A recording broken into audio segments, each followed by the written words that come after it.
कई बार मैं कंफ्यूज हो जाता हूं कि मैं आजाद हूं या गुलाम हूं। अगर मैं आजाद हूं तो मुझे अपने विचार प्रकट करने का हक होना चाहिए। सरकार की आलोचना करने में किसी को कोई बुराई नहीं लगनी चाहिए, लेकिन वास्तव में ऐसा हो नहीं रहा। इसलिए मैं खुद को गुलाम ही कहूंगा, आजाद नहीं।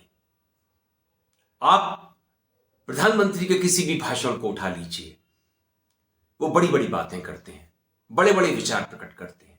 कुछ दिनों पहले मैं सुन रहा था कि वो मदर ऑफ डेमोक्रेसी की बात कर रहे थे, भारत को मदर ऑफ डेमोक्रेसी बता रहे थे। मतलब हम विश्व गुरु डेमोक्रेसी और अब मदर ऑफ डेमोक्रेसी तक पहुंच गए हैं। लेकिन ये मदर ऑफ डेमोक्रेसी, इसकी हालत कैसी है? क्या आज जो लोकतंत्र की जननी है भारत, इसका हाल कैसा है? यहां पर क्या हम खुलकर सोच सकते हैं, अपने विचार प्रकट कर सकते हैं? फ्रीडम ऑफ एक्सप्रेशन की हमें सुविधा मिली है, हमारे पास इसका हक है? क्या प्रेस की आजादी आज उसी तरह से बनी हुई है जैसे कि पहले थी? अगर इमरजेंसी के कुछ समय को छोड़ दें, शायद नहीं। मैं एक प्रधानमंत्री के अभी दिए गए भाषण को सुन रहा था, अपने पार्टीजनों को संबोधित कर रहे थे। उनसे कह रहे थे कि हम 47 में आजाद नहीं हुए थे, गुलामी थे, क्योंकि देश में जिस दल की सत्ता ज्यादातर समय रही उसने हमें गुलाम बनाए रखा। 14 में हमें नई आजादी मिली और इस विचार पर मोहर कंगना रनौत ने भी लगाई थी कि हम 14 में आजाद हुए थे, जब नमो देश के प्रधानमंत्री बने। लेकिन यह आजादी है कैसी? इसमें गुलामी की ज्यादा बू आती है। अगर कोई पत्रकार सरकार से सवाल करे, कोई टिप्पणी कर दी, तो उसे जेल में डाल दिया जाता है। कप्पन का मामला आपको पता है, केरल से आते हैं। केरल का ये एक मामला जिसमें केंद्र सरकार ने वहां के मीडिया हाउस को 31 जनवरी 2022 को इसलिए बंद करवा दिया क्योंकि राष्ट्रीय सुरक्षा के कुछ कारण थे। इस मीडिया हाउस का संबंध जमायते हिंद से भी जोड़ दिया गया। हाईकोर्ट ने इसे बंद करने का आदेश भी दिया। एक बंद लिफाफा जो पहुंचा था केंद्र सरकार की तरफ से, कुछ समय पहले बंद लिफाफे की बड़ी चर्चा हुई थी। केंद्र सरकार ने सुप्रीम कोर्ट को एक बंद लिफाफा भेजा। चीफ जस्टिस डीवाई चंद्रचूड़ जी ने इस बंद लिफाफे को लेकर के बड़ी टिप्पणियां कर दी थी कि यहां बंद लिफाफे ना भेजा करिए, इस कल्चर को खत्म कीजिए, हमें खुला लिफाफा चाहिए।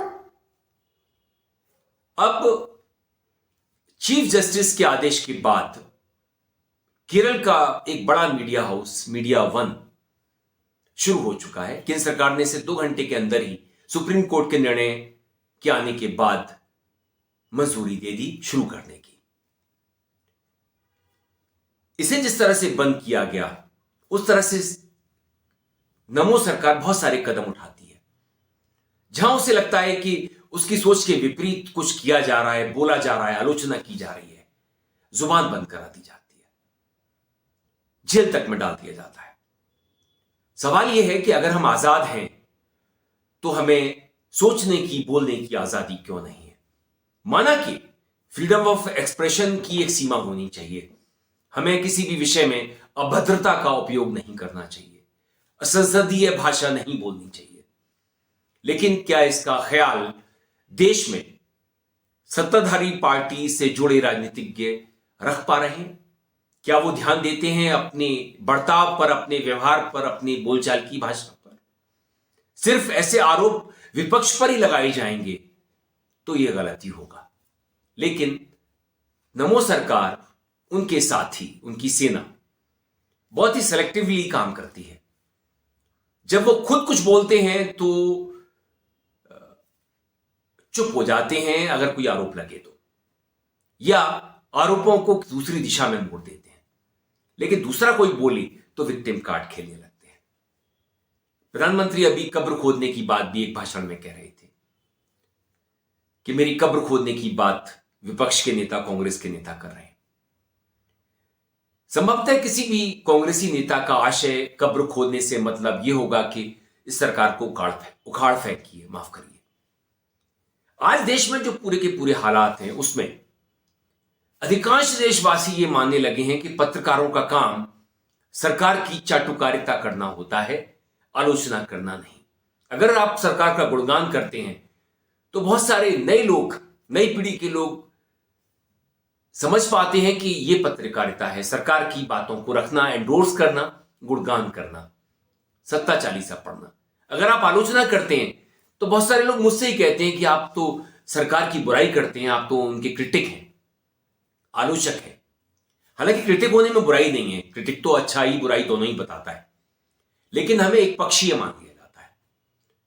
इसलिए देखिए, एक नैरेटिव सेट होता है, पत्रकारों के बारे में एक नैरेटिव देश में सेट हो रहा है कि अगर आलोचना करेंगे तो आप पत्रकार नहीं हैं, आप विरोधी हैं, और अगर आप सत्ता का गुणगान करेंगे, सत्ता चालीसा पढ़ेंगे तो आप पत्रकार हैं।